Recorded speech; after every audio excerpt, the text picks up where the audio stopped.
Pakistan super league PSL کے نوے edition کے لیے سپلیمنٹر اور ریسپلیمنٹ ڈرافٹنگ آج ہوگی۔ ذرائع کے مطابق تمام فرنچائز اپنے حصوں اور پیسوں سے کھلاڑیوں کا چناؤ کرے گی۔ جن فرنچائز کے کھلاڑی دستیاب نہیں، ان کے متبادل کھلاڑی بھی چنے جائیں گے۔ یاد رہے کہ پاکستان سپر لیگ کے نویں سیزن کا آغاز 17 فروری کو لاہور سے ہوگا۔ یونٹ کے پہلے مرحلے کے میچ لاہور اور ملتان میں ہوں گے۔ رواں سال PSL کا فائنل کراچی میں ہوگا۔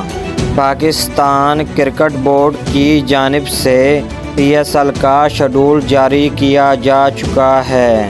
12 فروری سے ٹیموں کی آمد اور پریکٹس سیشن کا سلسلہ شروع ہوگا۔